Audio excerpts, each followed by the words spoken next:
Hello everyone, my name is Pravus and welcome to a brand new series for this channel, This War of Mine.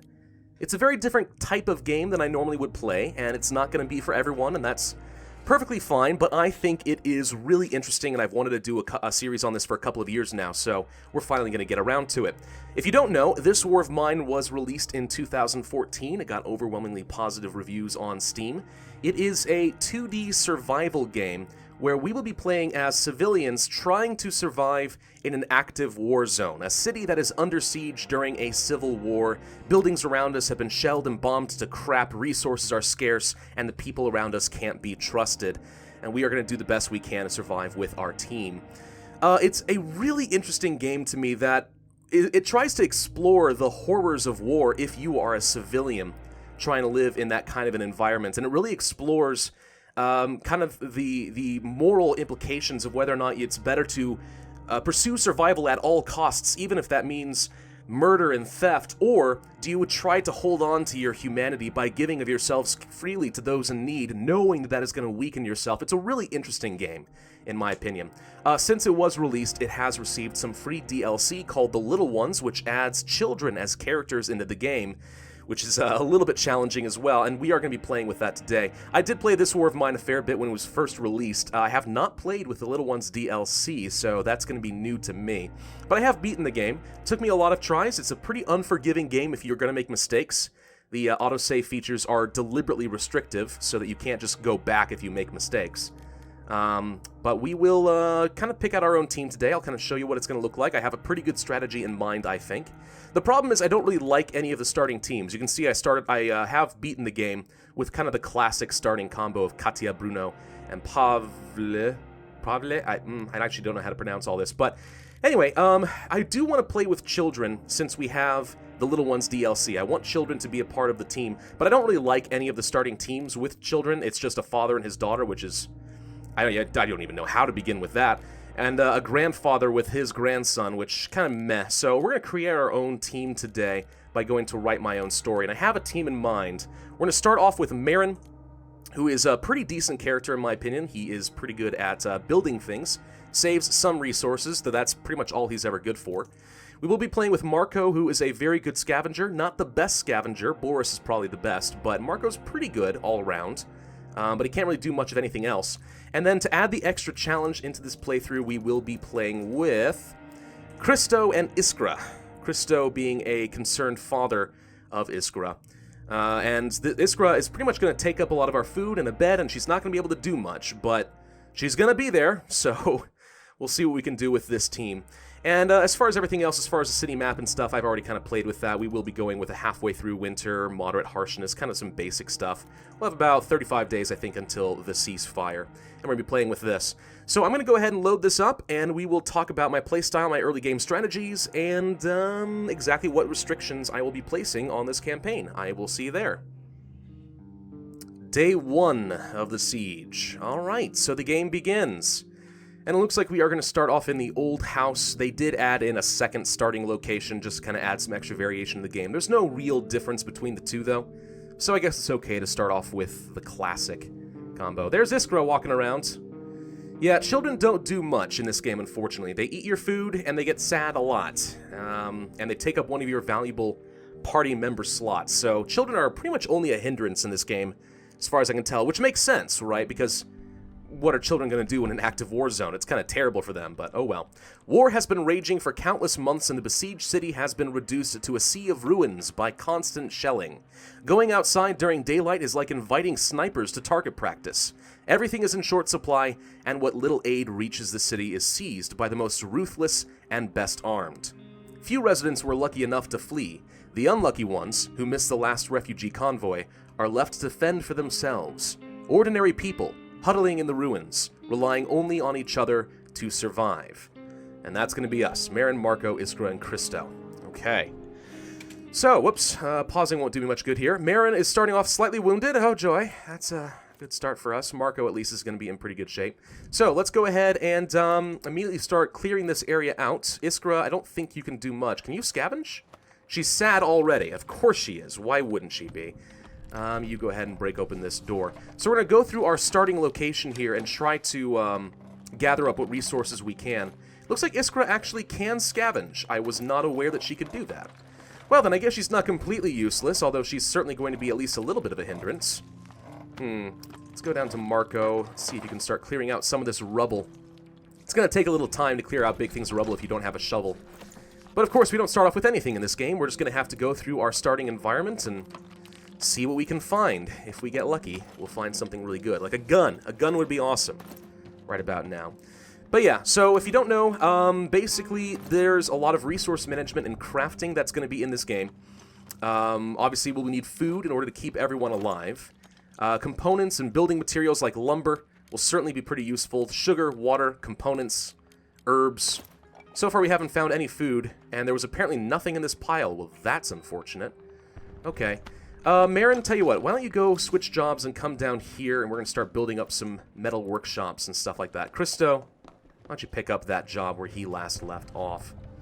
And Iskra, you can come down here and do some scavenging for us. What's this? Is that a play place for kids? Huh, what do you know?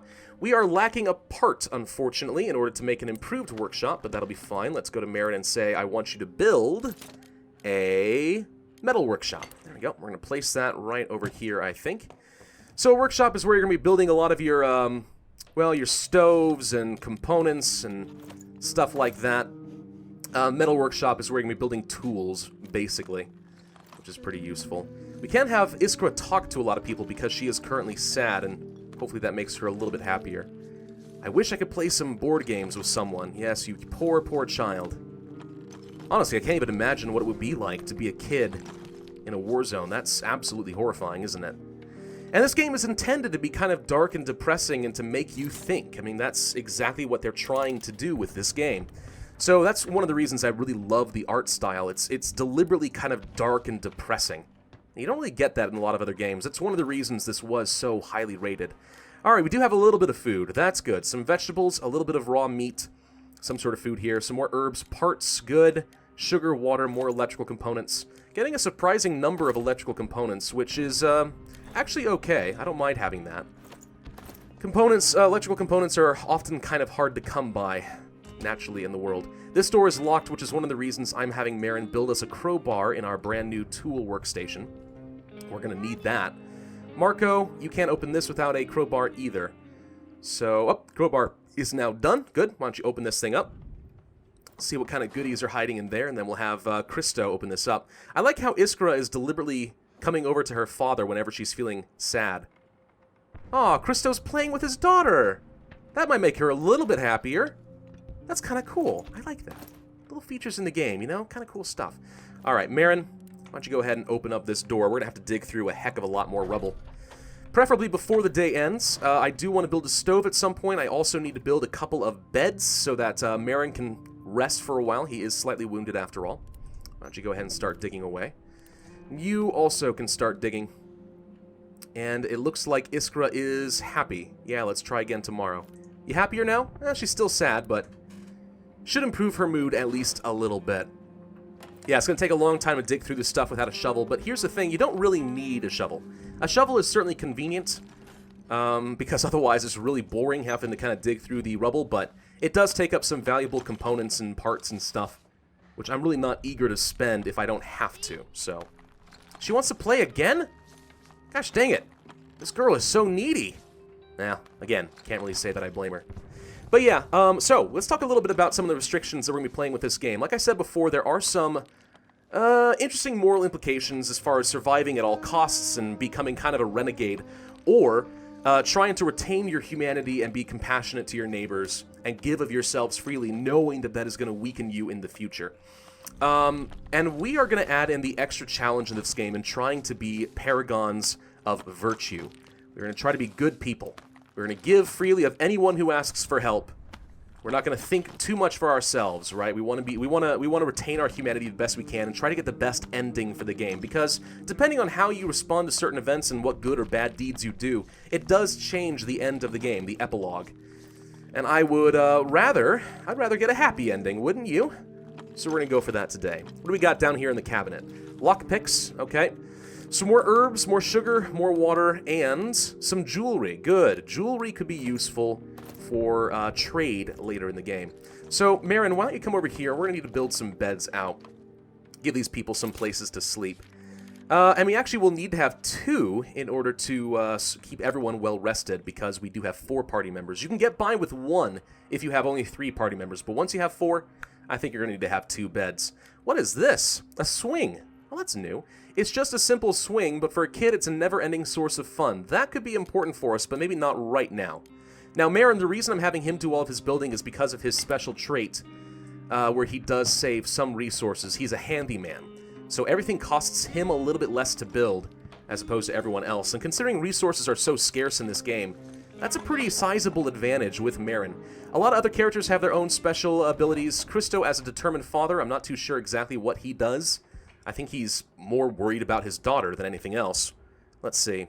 We used to live not far from here. When the first shelling started, we moved into the basement for safety. We tried to make it as comfortable as possible, but it was still cold, dark, and damp. There were also rats. Iskra is afraid of them, but I told her she had to be strong. She spent most of the time in that basement, while I went out each day to get some supplies. Gotta be rough on a father. Kind of psychological impact of trying to protect your child. Well, anyway, what was I saying? Well, I don't know. Everyone has their own special abilities. Marko is a skilled scavenger, one of the reasons I consider him one of the best characters in the game. He has extra inventory slots, which will be useful when we go out at night, and I'll show you guys what that looks like as soon as we end the day. We're coming up on that time. It's almost time to end the day. We did get some bandages, though, and a few more books, which should keep people entertained a little bit more when they are here. So yeah, Marin, go ahead and build me 1 more bed. We'll place it over here.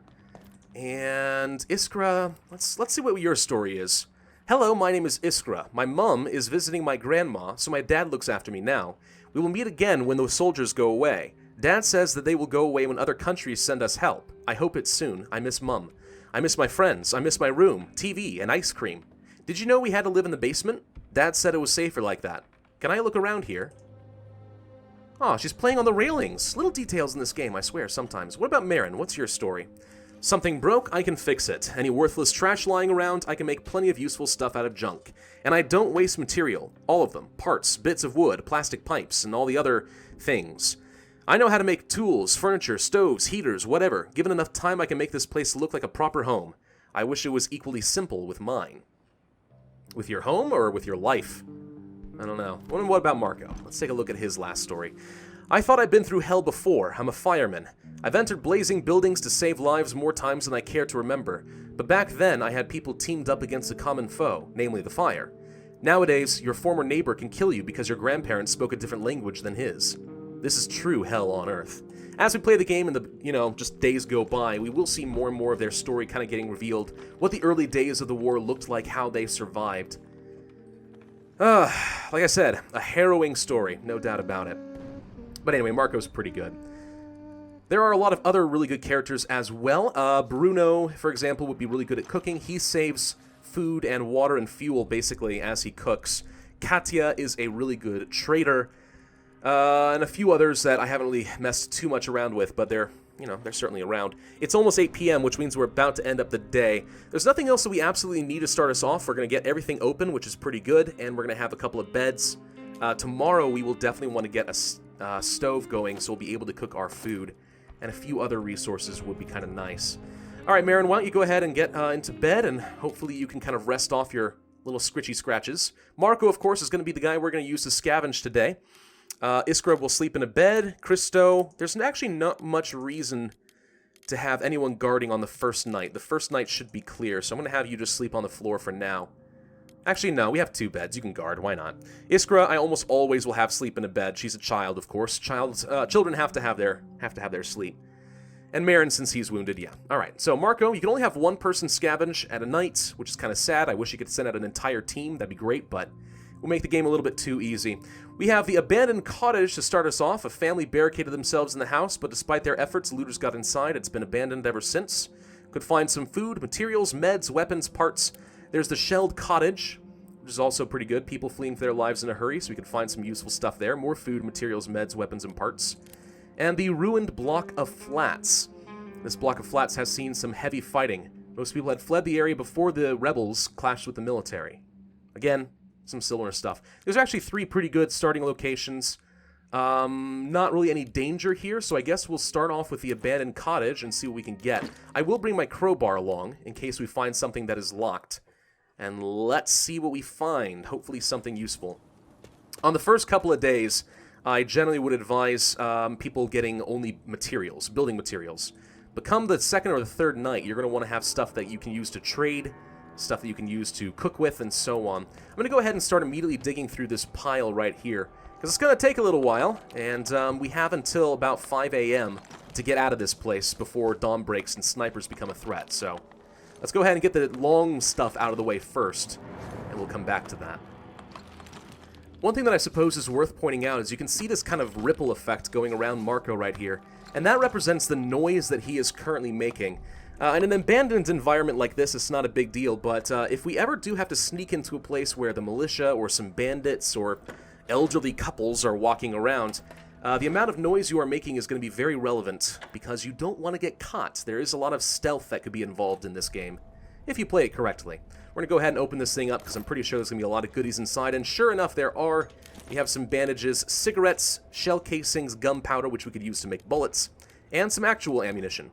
Now, since we don't have a gun, I won't say that's very important. The bandage, however, could be pretty good, at least at some point. We're going to go ahead and go upstairs as well. Again, I kind of like to start far away from the entrance and kind of work my way closer. Just kind of find out what resources there are, spend my time wisely, because we only have a few hours left. There is a note here, though. It says, on the first day they robbed us.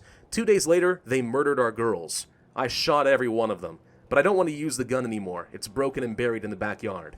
The next part looks shaky. If you're reading this, don't look for me. Crap, man. Killed your girls. So that actually should have unlocked a special scavenging area out here in the backyard where we can find a gun. We can grab some components and some wood and some regular parts, mechanical parts here, which could be pretty useful. There are stacks in your inventory, of course, so that's kind of a natural restriction.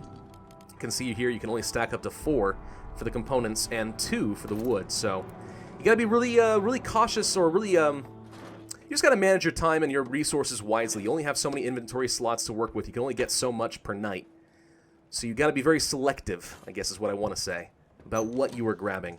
Alright, few things left in this locked up room. The good news is we should have unlocked everything that matters, so we shouldn't have to bring a crowbar next time we come to the Abandoned Cottage. Homegrown tobacco, if we wanted to make up some cigarettes. I don't think these are going to be very important to us right now. There are some weapon parts and electrical components. That could be good. A broken toy. That's new. I'm imagining this is something we can repair to try and make Iskra a little bit happy. And that's something we may want to do later, but for now, I'm not going to say that's a high priority. Herbal medicine. That's a pretty valuable component. And regular medicine, actual pills. Very valuable for trade, very valuable if somebody gets sick. Do we need it right now? No. I may not even take it with us tonight, but let's kind of take stock of what's around here before I write anything off. I imagine there's going to be some food in the fridge as well, which could be quite good. Let's just check all these piles, see what we got. More components and stuff. Okay. I do see a boarded up door. Let's go ahead and clear this out so the next time I come here we can be a little bit faster. Again, we've got about 4 hours to go. It took 2 hours just to get rid of this pile of debris. So, but again, it's not going to be there later, so next time we come here we'll be a little faster. What's this? A painting? A picture? A family photo of parents and 2 daughters. Good thing the girls don't resemble their father. He looks like a bear. Refrigerator. I imagine there's going to be some food right here. Let's see. Yep. Oh, wow. A shocking amount of food and a lot of sugar and water. That could be pretty useful if we ever want to brew up some moonshine so we can trade with the local traders that come by. Could be useful. Could be very useful. Alright, so I'm going to dump off the bandages, the meds, the electrical components, the weapon parts, and the regular parts. Well, maybe we'll keep the regular parts. Those could be useful. But I'm mostly going to bring just components and wood today, because I need to build a lot of things that will make us more efficient in the future. Better stoves, better tool workshops, you know, anything that can help us get a little bit of an edge early on in the game. I do want to stack this up to 4 before we leave if we can. That'd be good. Let's also try to stack this up to 4. No reason not to, right? Let's go through this cabinet, see what we got. Coffee, okay. Fertilizer, more parts, that's good. More weapon parts could be useful if we ever want to repair a gun. Some more books and stuff could be useful someday. Not a high priority right now. What do we got down here? Probably more components. More wood. We'll go ahead and take the wood. We do have a lot of components so far. This is probably all that I want to take today, but let's make sure we explore everything else. See if there's anything immediately valuable that jumps out to me. I can only have a stack of 4 mechanical parts, so I can't take any more with those today. It says there's a sniper. I don't think there should be a sniper in this this map today. But whenever you see the sniper words written down somewhere, usually that's a sign that you want to be very cautious, because snipers can totally kill you at night if they are on certain map types. Gotta be very cautious about that. Lots of broken toys. Good lord. Let me go ahead and dump some of this stuff off real quick. Let's make sure that we get the weapon out of here, and we'll just dump it in a regular pile. More weapon parts and a broken pistol. Very useful in the early game if we do want to repair that. Because every night there is a chance that we will be looted, that some bandits will come by and try to take our stuff by force. And a gun is very useful for trying to chase them away. Let's go ahead and grab that last bit of wood, and then we'll get out of here, and we'll end day 1. This video is going to be a little bit on the longer side because there's a lot to do. In the future, I'm going to try to get, like, I don't know, 2, 3, maybe even 4 days done in a video. But we're already at about 20 minutes, and that's kind of about where I want to end things. That's a pretty good intro into the game. Lots of scavenging. Every map is a little bit different. They're not all abandoned like that. Some will kind of have some randomly generated useful components. Others will have traders. There will be bandits that we're going to have to sneak around, maybe even kill someday. Snipers, as I was mentioning, lots of other events. This night was calm, thankfully. We brought back 28 components, 12 wood, and 4 parts. That's pretty good. And everyone is already getting hungry. Yeah, it's to be expected. All right, we're going to end this video up here. Thank you all very much for watching. I do hope you're looking forward to the series. If so, then let me know in the comments section and give me some suggestions for what I can do. I do have a strategy that I'm planning on using for the rest of this game, but I'm certainly open to suggestions. And this child wants food. Oh boy. I don't have anything for you at the moment. Sorry. Well, anyway. All right, I'll see you guys next time. Thanks for watching. Bye-bye.